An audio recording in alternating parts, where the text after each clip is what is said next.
This is why you should be nicer to customer service representatives. After graduating from high school, I got a job working as a waitress at a local restaurant. It was a popular place, especially during the holiday season. A few days before Christmas, a woman came in wanting to pay for and pick up a phone order. On this day, we had 7 pages of takeout orders, each page containing 10 to 13 orders. I asked her for the name on the order, and she gave me 3 saying that she didn't know who placed it and she was just picking it up. I found a few matches, but none were the right order. As I reached the last page, I told her those names didn't match with the order. She was visibly annoyed and gave me 2 other names. I went back to the first page and searched again.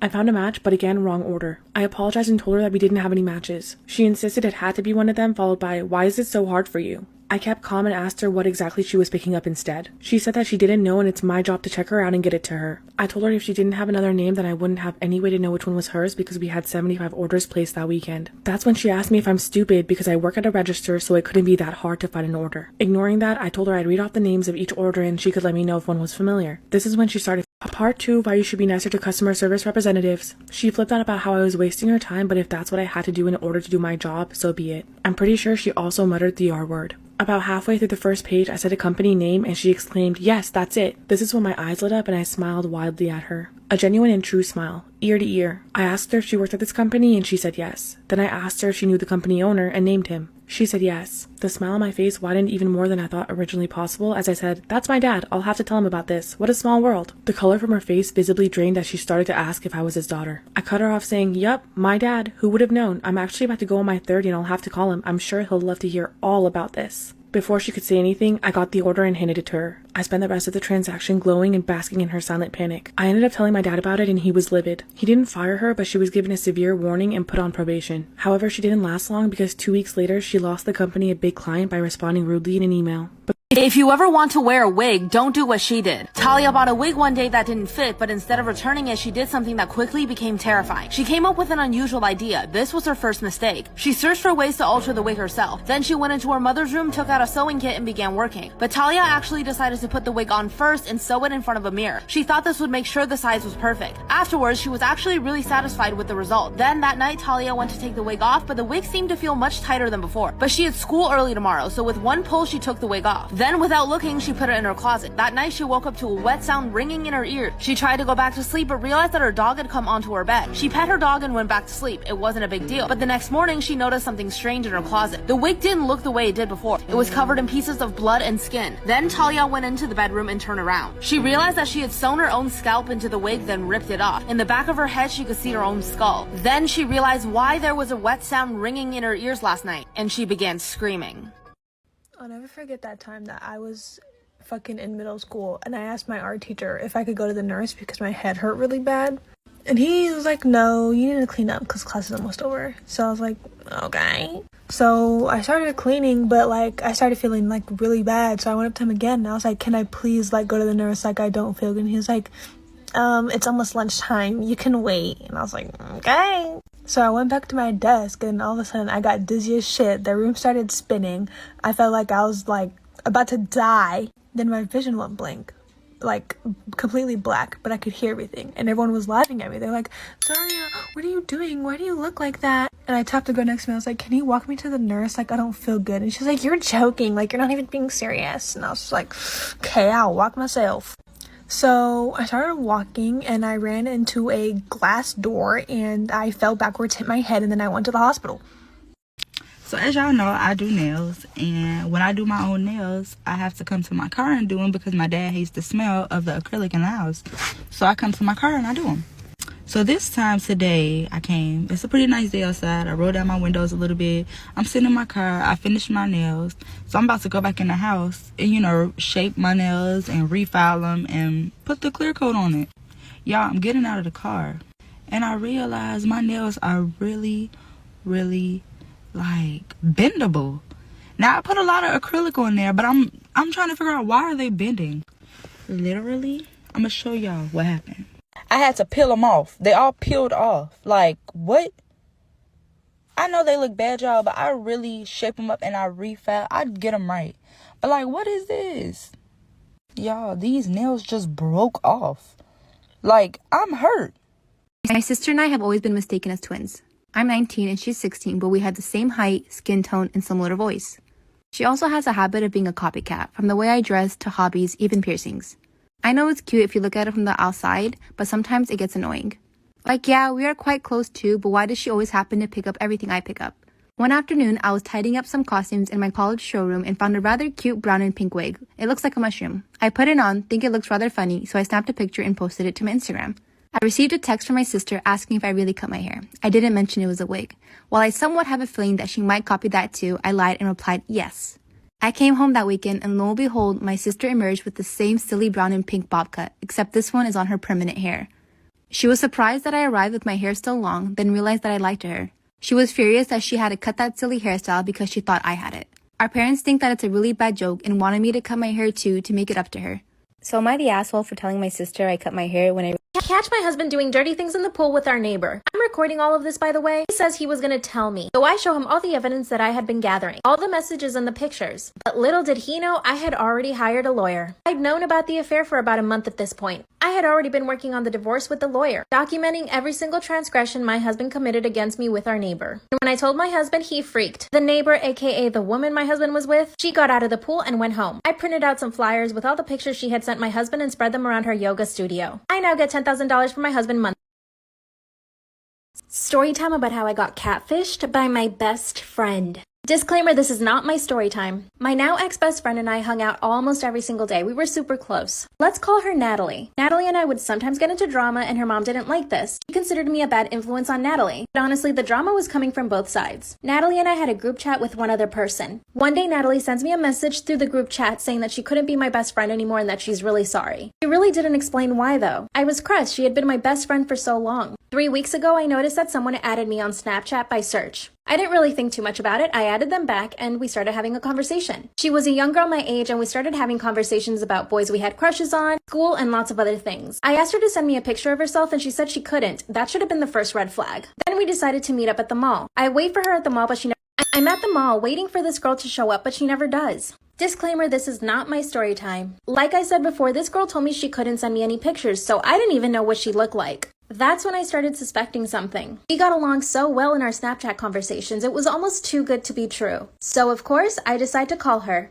And guess who answers? Natalie, with her new friends who she knows that I hate. At that moment, I realized that she dumped me and then got with these new girls that she knew I hated. Of course, I was furious. I wanted to say something, but before I could, Natalie hung up the phone. And of course she did. She knew I was going to go off on her. Well, I start calling Natalie's phone several times, and she doesn't answer. Then I see that she unadded me off Snapchat and blocked me. So now I have no way of getting in contact with her. I spent weeks talking to this girl only to find out it was my ex-best friend catfishing me. So of course, I drive all the way to Natalie's house and her mom answers. Part 3 is... So I show up to my ex-best friend's house who's been catfishing me for weeks. Disclaimer, this is not my story time. Her mom was not happy to see me. Like I mentioned before, Natalie's mom thought I was a bad influence on her because we always got into drama. I proceed to tell Natalie's mom everything in detail. Her mom was shocked. She couldn't believe that her little daughter would be capable of such a thing. She was so mad, and it was so satisfying to me. I leave Natalie's house and I go home. The next day, I see that all of Natalie's new friends are posting on their social media saying that Natalie's phone got taken away for a few months, and that whoever did it, F you. I know they know it's me. It turns out Natalie's mom took her phone away for a whole month and deleted all of her social media. She totally deserves it. Natalie and her new friends are in a different school. And here's the kicker, I'm gonna be going to the same school. Now I'm just hoping they don't try to do something to me. And if they try, I'm so ready. I almost killed my best friend. Story time. Ooh, it feels hella weird saying that. Story time. Story time. Story time. Oh, not the loud. Okay, anyway, every Friday after our 10+ hour crusty ass shift at work, me and my bestie always go to Chick-fil-A and then we go to Dutch Bros after. So we go to Chick-fil-A, we go to Dutch, we get our food and our drink and we're feeling real good. I'm driving back and I decide to be quirky and I'm like, oh my god, let's stop at this lookout spot. Because I wanted to be all cute and be like, oh my god, let's take pictures of the stars, let's like stargate. Like who lets me make decisions? Because that shit always happens. So I park and keep in mind this is on a cliff. We're only sitting there for about 10 minutes and then all of a sudden this guy starts charging towards my car. So I notice him and I scream. I'm like, oh! And then I lock my car because I don't know if he had a gun or whatever. And then he walks to my car and knocks on the window. And I'm like, oh hell no, this cannot be happening to me. My friend sitting in the passenger seat laid down thinking that the guy can't see him. And I'm just staring at this guy like, ooh. As he's staring at me, he puts something up to the window. And I think he's about to shoot us. Ew, I have to make a part 2, I'm so sorry. Storytime about how I found out my boyfriend's ex-girlfriend was spying on us in the bedroom. Disclaimer, this is not my story time. My boyfriend and I have been together for 1 year. Our relationship is really good. We're like best friends and we tell each other everything. He always wants to spend time with me and we're planning on moving in together. Our families love each other and they're looking forward to us getting married someday. I'll call my boyfriend Dan. When Dan and I started dating, he told me that he had a really crazy ex. He was extremely controlling and didn't let him hang out with his friends or even his family. And when he broke up with her, she went nuts. She actually told her family that he was abusive just to get back at him. When we got together, Dan told me that he was scared his ex might try to do something to us. I told him not to worry, that she wouldn't do anything at all. Boy, was I wrong. Dan had his own apartment and I would stay at his place most nights. And of course, we did stuff in his bedroom. One night that we're on his bed doing stuff, I see a little tiny lens on his bookshelf pointing straight to us. I hadn't noticed it before, so I asked him what it was. He said he didn't know, so he went to it and pulled it out. It was a tiny little camera. Part 2 is when my boyfriend and I are doing the dirty on his bed, I notice there's a little lens pointing straight at us. He goes to grab it and we realize it's a little camera. The whole time we've been doing stuff on his bed, it's been recording us. That's when my boyfriend Dan said that it must have been his crazy ex. Let's call her Casey. He had told me that she was really crazy, but I didn't think she was that crazy. Dan starts looking throughout his whole apartment and he finds 2 more little cameras. One in the kitchen and one in the bathroom. As you can imagine, we didn't sleep that entire night. Of course, we went to the police and they opened an investigation, but they said they couldn't find anything. A week later, I get a DM from Casey, his ex-girlfriend. She starts abusing me through DM, calling me a bunch of names. She even said that I stole Dan from her, but I hadn't even met Dan when they broke up. Then she sends me a picture of my house, which means she knows where I live. I go straight to my boyfriend's apartment and when I open the door, guess who's there? Casey is sitting on the couch with my boyfriend. It gets scarier.